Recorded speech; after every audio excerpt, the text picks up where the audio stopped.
I never thought retirement would turn me into a gardener. But when my wife passed, I needed something to keep my hands busy and my heart steady. Planting seeds, watching them grow, it gave me peace.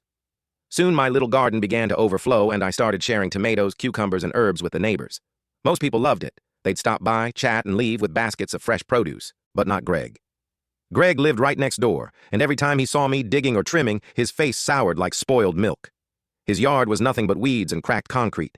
He hated that my garden drew admiration while his place looked like a junkyard. The sabotage started small. A broken sprinkler head, a toppled fence post. I thought it was bad luck, until bags of trash started showing up in my yard. Then came the whispers. Neighbors began hinting that I'd been sneaking into their properties, cutting hoses, damaging fences. Greg's voice was always the loudest. "Thomas is losing it in his old age. Can't keep his hands to himself." It stung. After years of helping, sharing, being kind, suddenly I was the villain. But I didn't argue. I didn't defend myself. I just listened, smiled politely, and waited. Because the thing about gardens? They teach you patience. I bought a set of small security cameras and tucked them into birdhouses and garden stakes, quiet watchers, recording everything. And when Mrs. Whitaker from down the street, sweet woman in her 80s, told me she'd seen Greg sneaking out at night, I knew exactly what to look for. Weeks later, I had it all on video.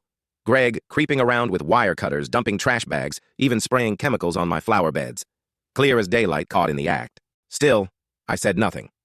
I watered my plants, waved at neighbors, and let Greg keep digging his own hole.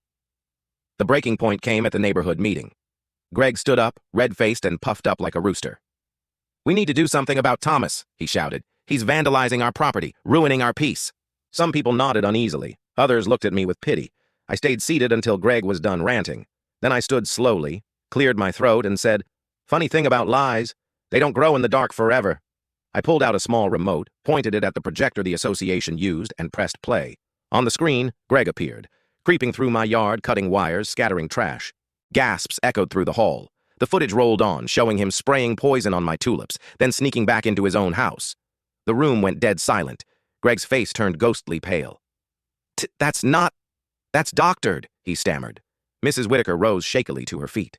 "I saw you, Greg. Every word of it is true." That was it. The neighbors erupted, not against me, but against him.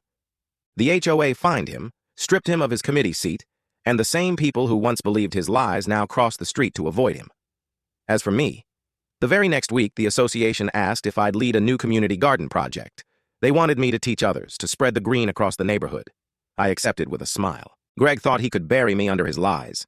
But here's the thing about lies. They rot. And the truth? The truth grows, just like my garden.